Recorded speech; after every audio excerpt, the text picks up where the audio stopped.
शादी के बाद ससुर को फालिज की बीमारी हो गई तो सास ने मेरी जिम्मेदारी ससुर की देखभाल पर लगा दी। मेरे ससुर की इतनी उम्र नहीं थी जितना मैं समझती थी, वो अभी काफी जवान थे। मैं रोज जैतून का तेल लेकर ससुर की टांग की मालिश करती तो मुझे अजीब सा महसूस होता। एक रात में मालिश करने में मसरूफ थी कि मेरी आंखें नींद से बंद होने लगे तो अचानक मेरा हाथ ससुर के खास जगह पर लगा तो मैं चौंक गई। क्या इस उम्र में भी इतना सख्त? खैर, मैंने इस ख्याल से अपना जहन झटक दिया और वापस आकर अपने कमरे में सो गई। लेकिन मुझे नींद कहाँ आ रही थी। पूरी रात में इसी सोच में थी कि अगर एक बार अपने ससुर से नहीं, ऐसा नहीं हो सकता। लेकिन फिर मैंने फैसला किया कि एक बार देखूं तो सही, इसमें हर्ज ही किया है, कौन सा किसी को पता लगेगा। इस रात में पूरी तैयारी में थी। मैंने तंग कपड़े पहन रखे थे। जब सब सो गए तो मैं तेल हाथ में लिए ससुर के कमरे में दाखिल हुई। उनके सामने बैठकर जब मैंने टांग की मालिश करनी शुरू की, मेरा हाथ ससुर के मैं एक बड़े घर की बहू थी। मेरे वालिदैन बचपन में ही इंतकाल कर गए थे और मैं अपने दौर के रिश्तेदार के घर यतीम की जिंदगी गुजार रही थी। मेरे रिश्तेदार के यहाँ एक दिन गई हूँ। इस नेक दिल इंसान ने मेरा रिश्ता अपने बेटे के लिए मांगकर मुझे एक आलाशान में शादी कर दी। मैं इस घर में हूँ और उनकी नज़र मुझ पर पड़ी। बहू बन चुकी थी। जिंदगी में हर तरफ सुकून ही सुकून आ गया था। लेकिन अचानक ही एक दिन बड़े हादसे में मेरा शौहर इंतकाल कर गया और मैं जवानी में ही बेवा हो गई। मेरे शौहर के सिर्फ दो भाई थे और अब मेरा छोटा देवर ही रह गया मेरे साथ। उसकी शादी करना चाहती थी क्योंकि मेरे ससुर ने कहा वो अपनी यतीम बेटी की शादी किसी और से नहीं होने देंगे, बल्कि वो अपने दूसरे बेटे से ही उसकी शादी कर देंगे। मेरी सास इस शादी पर राजी नहीं थी, जबकि देवर और ससुर की इसी में मर्जी थी। मेरी सास को लगता था कि जो बहू मेरे ससुर को पसंद करते हैं वो यतीम लालकियां पहले ही अपने माँ बाप को खा कर बैठी होती हैं और बाद में शौहर को भी खा जाती हैं, यानी उनकी नहुसत पर साए उनके शोहरों की मौत हो जाती है। मेरी सास की छूटी सोच ने शौहर के मरने के बाद मेरी जिंदगी भी अजीरन बना दी थी। लेकिन इस घर के सिवा मेरा दूसरा कोई ठिकाना नहीं था, इसलिए मैं चुपचाप मेरी शादी को लेकर घर में झगड़ा चल रहा था। एक रात मेरे ससुर अचानक बीमार हो गए और उनकी तबीयत बहुत ज्यादा बिगड़ गई, जिसे देखते हुए मेरा देवर फौरन अस्पताल ले गया, जहां डॉक्टर ने बताया कि उन्हें फालिज हो चुका है और अब वो शायद ही ठीक हो। मेरा देवर ससुर को वापस घर ले आया और अम्मा पर खूब बरसा के इस मर्तबा तो ही अपना शौहर खा रही है। मेरी सास भी शायद सदमे की हालत में थी, इसलिए चुपचाप अपने कमरे में बंद हो गई और बहुत ही कम किसी से बात करती। ससुर की हालत को देखते हुए मेरे देवर ने मुझसे कहा, एक काम वाली रख लेते हैं जो अब्बा का काम कर देगी। मैंने भी इस बात पर हामी भर ली, क्योंकि जवान बहू अब ससुर के कमरे में खास वक्त तो नहीं रख सकती थी, इसलिए बड़ी उम्र की एक मुलाजमा को रखना ही बेहतर था, क्योंकि अब तो मेरी सास भी अपने कमरे में बंद रहती। कुछ दिन में मुलाजमा का बंदोबस्त तो हो गया। मुलाजमा रोज काम पर आती और कमरे में ही वक्त गुजारती। जब मेरा देवर घर आ जाता तो मैं भी अपने ससुर के पास इसकी मौजूदगी में चली जाती और ससुर के कमरे की जानिब देखती। मेरे लिए ये बात बहुत हैरानकुन थी, लेकिन खामोश तमाशाई बनी हुई सब कुछ देखती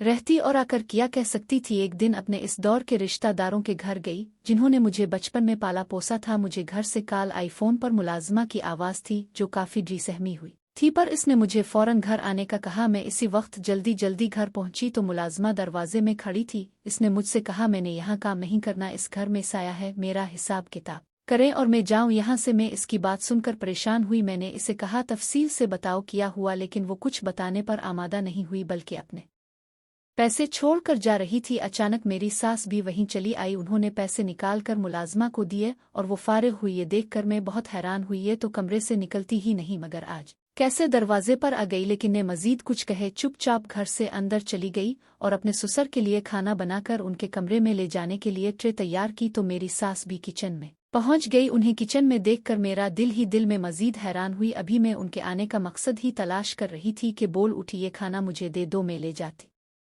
हूँ, मैं खुला दूंगी। मैंने बगैर कोई दूसरा लफ्ज़ कहे बर्तन उन्हें थमा दिए और खुद कमरे में चली आई। शायद आज का दिन ही एक के बाद हैरानकुन मंजर देखने वाला था। इस दिन के बाद वो ससुर के कमरे में खुद जाने लगी थी। मुझे लगा उन्हें भी अपने शौहर का एहसास हो चुका है, इसलिए खिदमत कर रही हैं। मगर अब मेरे ससुर भी पहले से ज्यादा कमजोर हो गए थे और दिन ब दिन उनकी सेहत गिरती जा रही थी। एक दिन मेरे देवर ने अम्मा से कहा, वो शादी करना चाहता है ताकि इसकी बीवी आए और घर में एक मजीद औरत की कमी भी पूरी हो। मेरी सास न कुछ कहे मेरे देवर की शादी पर राजी हो गई और दिन रात इसकी शादी की तैयारियों में लगा दी। कम ही अरसे में मेरी सास ने मेरी शादी की सबसे कम दिलचस्पी मुकम्मल करके अपने बेटे की शादी कर दी और मेरी नई देवरानी शादी करके ससुराल आ गई। मेरी देवरानी बहुत मासूम और सादा मिजाज थी और हर किसी को बात पर सर झुका देती और जमाने की चालाकियों से बिल्कुल भी नहीं आती थी। सास ने नई दुल्हन को आते ही ससुर के कमरे में खिदमत पर लगा दिया और मेरा देवर भी अपनी बीवी को यही तलकीन करता कि वो अपने बीमार ससुर की खिदमत दिल और जान से करे। मेरी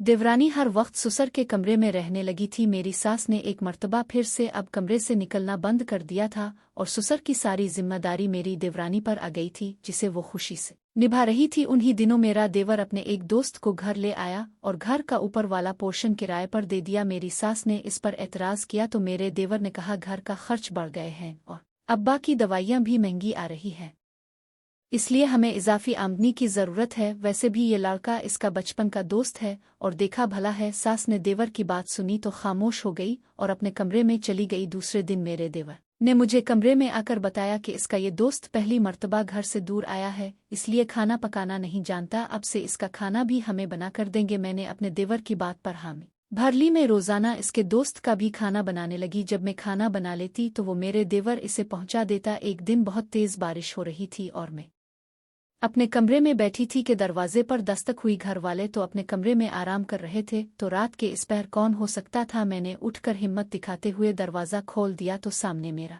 देवर का वही दोस्त खड़ा था जो ऊपर वाले हिस्से में रह रहा था। इतनी तेज़ बारिश और डांसेस में वो मुकम्मल भीग चुका था और जल्दी जल्दी माजरत करता हुआ अपने कमरे की तरफ चला गया। पीछे खड़े मैं इसके दिल में हमदर्दी के जज्बात लिए फ़ौरन किचन की जानिब बढ़ी और चाय बनाकर उसके लिए जाने लगी। इतनी डांसेस में एक इंसान के लिए मेरे दिल में हमदर्दी और एहसास के जज्बात पैदा होना फितरी था। चाय लेकर ऊपर वाले पोर्शन में गई तो सामने ही वो अपने गीले कपड़े सिखाने की कोशिश कर रहा था। मुझे आता देखकर एक लम्हे के लिए वो ठिठक गया। कदम तो मेरे भी डगमगाए, लेकिन ने पूरे एतमाद से आगे बढ़ी और चाय इसके सामने पेश की। मेरे हाथ में चाय देखकर इसने इतने शुक्रगुजार लहजे में कहा, इस वक्त चाय की सख्त तलब हो रही थी। मैं भी चाय देकर जल्दी से नीचे आ गई कि कहीं कोई देख ना ले। और फिर इस दिन के बाद में इस लड़के के गिर्द बहुत सोचने लगी थी, क्योंकि वो शक्ल और सूरत मेरे मरहूम शौहर से कहीं ज्यादा अच्छा और परकशिश था। मैं बिकसर ही उसके लिए कुछ ना कुछ बनाकर ऊपर ले जाने लगी और यूं हमारे दरमियान अजनबियत की दीवारें गिरकर बेतकल्लुफी बढ़ने लगी। उधर मेरी सास का वही रवैया था, कमरे में बंद रहना, जबकि मेरी देवरानी ससुर की खिदमत में मशगूल रहती। दूसरी तरफ मेरे देवर के अंदाज और तौर तरीके भी बदलते जा रहे थे। ना जाने क्यों वो अब अपनी बीवी से नाराज रहने लगा था। एक रात जब मैं उठकर अपने देवर के दोस्त से मिलने गई तो हम दोनों बैठे बातें कर रहे थे। अचानक मेरी देवरानी वहीं पर आ गई। इसे देखकर मैं और लड़का दोनों ही घबरा गए। वो लड़का फौरन से पहले अपने कमरे में चला गया, वहीं रह गई। मेरी देवरानी ने अफसोस का इजहार करते हुए कहा, वो ससुर के मैले कपड़े धोकर सिखाने आई थी, लेकिन ये सब देखकर इसे अफसोस हुआ। मैंने आगे बढ़कर देवरानी के पांव पकड़ लिए, वो ये बात किसी को ना बताए, वरना मैं कहाँ जाऊंगी, इस दुनिया में मेरा कोई है ही नहीं। मेरी देवरानी ने मुझे एक चांस और दिया और वो चली गई। इस दिन के बाद मैं मोहतात हो गई, लेकिन अब भी अपने देवर के दोस्त से राब्ता खत्म नहीं किया। अब ये मेरे बस में नहीं था। मैं इसे मोहब्बत करती थी और हमेशा मिलते रहना चाहती थी, बल्कि इसने मुझसे वादा किया था कि वो मुझसे शादी करेगा, मुझे यहाँ से ले जाएगा। बस कुछ दिनों की बात है, मगर अब मुझे अपनी देवरानी की तरफ से डर लगा रहता और किसी तौर पर भी यकीन नहीं आता। एक दिन मेरा ससुर से बाहर रहा तो मेरी देवरानी ने मुझे बुलाया और कहा, आज खराब है, मैं आकर देख लूँ। जब कमरे में गई तो मुझे वाकई बहुत बीमार लग रहे थे और लगता था कि आज वो नहीं बचने वाले। मेरी देवरानी ने मजीद कहा, वो इसे को बिला रहे थे ताकि वो आज उनके पास रहे। मैंने हामी भर ली और ससुर के कमरे से निकलकर सास के कमरे की तरफ जाने लगी, लेकिन न जाने मेरे दिल में इस वक्त क्या ख्याल आया कि मैं वहीं से मुड़कर अपने कमरे में चली आई और फौरन कंबल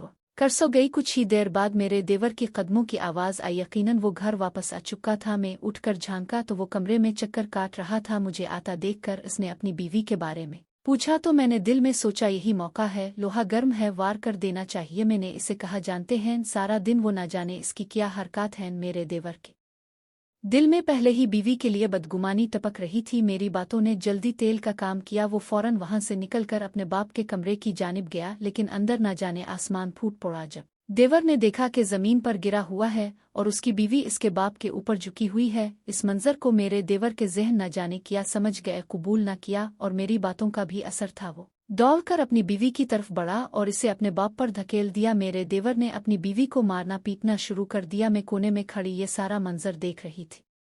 शोर शराबे की आवाज़ सुनकर मैं भी वहां से चली आई और देवर को रोकने लगी। वो रोकने वाला नहीं था। इसने आओत ना देखा, अपनी बीवी को खड़े खड़े तलाक दे दी। ये सब इतना अचानक हुआ, कोई समझ नहीं सका। लेकिन मेरे देवर की बीवी अब भी रुसवाइयां पेश कर रही थी और मेरी तरफ उम्मीद भरी नजरों से देखते इसने कहा, मैं उन्हें लोगों को बताऊंगी कि ससुर की मौत के करीब थी, इसलिए मैंने सास को बुलाने भेजा। लेकिन जब मैं वापस नहीं आई तो वो ससुर को उठाने की कोशिश करने लगी, जिसके नतीजे में वो वहीं गिर गए। लेकिन मैं इस लम्हे से साम मकर गई और अपने देवर से कहा, ये बहुत दिन से इसकी नाव ने फेल में मुलव्वस थी और मैं ही चुपचाप ये सब देख रही थी कि मेरा सच बोलने से कोई भी यकीन नहीं करता। मेरी देवरानी बड़ी नजरों से मेरी तरफ देखने लगी। इसे तो तलाक हो चुकी थी, लेकिन इसके दामन पर लगा ये बदनामी का दाग मेरे बीच सच बोलने से मिट चुका था, पर मैंने ही ऐसा नहीं किया। इसी दौरान मेरे देवर दौड़कर अपने बाप को उठाने की कोशिश की तो पता चला वो मर चुके हैं। शायद मेरे ससुर ने अपने बेटे की हरकत का सदमा दिल पर लगा लिया था। मेरी देवरानी इसी वक्त घर छोड़कर हमेशा के लिए चली गई और साजिद साहब अपने ससुर की तदफीन में मशगूल हो गए। मेरी सास इद्दत में बैठ चुकी थी, लेकिन मैंने महसूस किया कि वो बहुत पुरसुकून थी। मेरी सास की इद्दत मुकम्मल होने के कुछ दिन बाद एक दोस्त इससे मिलने आई। मैं अपनी सास के कमरे के बाहर की जानिब खड़ी हो गई, जहां से अंदर की आवाज़ सुनाई दे रही थी। मैंने खिड़की का पर्दा जरा सा सिरका लिया, जहां से अंदर का मंजर साफ नजर आ रहा था। मेरी सास खुश दिल्ली से बातें कर रही। लगता ही नहीं था कि कुछ महीने पहले इस औरत का शौहर मर चुका है। कुछ देर बाद मेरी सास उठकर अपनी अलमारी की जानिब गई और एक चिड़िया सी अपने दोस्त के हवाले कर दी। मेरी सास के चेहरे पर एक पुरस्रार मुस्कुराहट थी। अगले ही लम्हे मेरे कदमों तले से जमीन निकल गई जब मेरी सास ने अपनी दोस्त से कहा, वो काम मुकम्मल कर चुकी है और एक तीर से दो शिकार हो गए हैं। एक तरफ शौहर की ये दवाई मिलाकर देने से बिस्तर पर लगा दिया और दिन ब दिन उन्हें कमजोर करके ख़त्म कर दिया, जबकि दूसरी जानिब बहू को भी ठिकाने लगा दिया। मुझे अपने कानों पर यकीन नहीं आ रहा था कि मेरी सास इस हद तक भी जा सकती है। दूसरी औरत जो कि मेरी सास की दोस्त, अब वो मेरे बारे में पूछ रही थी, जिस पर वो औरत बता रही थी कि मैं इसी घर में रहूंगी क्योंकि एक मुलाजमा की भी ज़रूरत है। इसी लम्हे मुझे अपनी संगीन गलती का एहसास हो चुका था। मुझे इस दिन अपनी देवरानी के साथ ये जुल्म नहीं होने देना चाहिए था और बाद में सच बोलकर इसे बचा लेना चाहिए था। मेरी सास पर यकीन नहीं आ रहा था। मेरी सास इस हद तक भी जा सकती थी। मैं इस घर से इस लड़के के साथ भाग गई थी। जिस लड़के के साथ मैं भागी थी उसका अपना भी कोई मजबूत ठिकाना नहीं था, इसलिए वो रात मुझे अपने दोस्तों के पास ले गया और कहा, आज रात यहीं गुजारेंगे। लेकिन मुझे कुछ ठीक नहीं लग रहा था। मुझे रात 4 बजे मेरी नींद खिली तो मुझे खबर ही नहीं हुई और जब सुबह जागी तब मेरे ज़ेवरात वाला बैग गायब था और वो रात न जाने वो कौन सा चूर लेकर गया। मैंने जिस लड़के के साथ भागी थी इसे जग्गा कर सारी सूरत हाल बताई तो वो भी हैरान हुआ कौन उठा कर ले गया। लेकिन एक दिन मेरे जहन में ख्याल आया, मेरे हाथ में बैग देकर उसके दोस्तों को पता चल गया होगा कि बैग में ज़रूर कुछ सुना है, क्योंकि हमेशा घर से भागने वाली लड़कियों के पास ये सब ज़रूर होता है। मैंने इस लड़के से कहा, ये सब तुम्हारे दोस्तों का किया हुआ है, अगर वो जेवर नहीं मिला तो मुश्किल हो जाएगी। हमारे पास पैसे कम हैं, हम गुजारा नहीं कर सकते। वो लड़का मेरी बातों में आकर अपने दोस्तों से लड़ने लगा। उसके नतीजे में उन्होंने हमें वहां से निकल जाने का कहा। हम दोनों वहां से निकलकर किसी नए ठिकाने की तलाश में मारे मारे फिरते रहे। शाम तक इस लड़के ने मुझे कहा, एक औरत के पास कभी नहीं रहा, इसलिए तुम कहो तो वहां ले चलो, हमारे पास कुछ दिन गुजारने के लिए ठिकाना होगा। मुझे पता तो चल गया था कि मैं भागकर कितनी बड़ी गलती कर चुकी हूँ, लेकिन इसके सिवा कोई दूसरा रास्ता ना बचा था, इसलिए मैं फौरन मान गई। मगर अगले ही लम्हे इस लड़के ने मुझे जो बात बताई इसे सुनकर मेरी रूह कांप गई। इसने कहा, वो कोई ठीक औरत नहीं है। मैं समझ गई थी, मगर फी और हाल भरोसा करने के सफ़र पर मेरे पास और कोई रास्ता नहीं था। ऐसी जगह पर ना जाने कौन मर्द अच्छे होते हैं। मुझे शुरू से एहसास हो रहा था। मैंने अब मजबूरना अंदाज़ा करते हुए कहा, कुछ भी हो बात से रात गुजारने के लिए कहीं ले जाओ, मुझे तुम पर यकीन है। इस तरह हम दोनों इस औरत के घर पहुंच गए। किया था एक रंगीन खाना जहां पर हर तरफ रंग बरंगे लिबास में मलबूस औरतें घूम रही थीं, मगर मैं चुपचाप वहां सबसे देखती रही। रात सोने के लिए इस औरत ने मुझे एक अलग कमरा दिया। जब लड़के को इसके अंदर भेज दिया मुझे बहुत फिक्र हुई और कहीं कहीं शक भी कि मेरे साथ कोई धोखा होने वाला है। मुझे अब भी यहीं रहना है, जिसके लिए मैं तैयार नहीं थी। मैंने इस औरत की मिन्नतें की वो मुझे यहाँ से जाने दे, लेकिन वो नहीं मानने वाली थी। 2 दिन बाद मैं अपने कमरे की खिड़की से बैठी बाहर का मंजर देखते हुए अपनी किस्मत और गलतियों को कोस रही थी। इस औरत के घर एक मांगने वाला साहिल दरवाजे पर आया। मैंने मौका देकर साहिल को कहा कि अगर वो मुझे यहाँ से निकालने में मदद देगा तो मैं इसे भारी रकम दूंगी। साहिल यहाँ आने का आदी था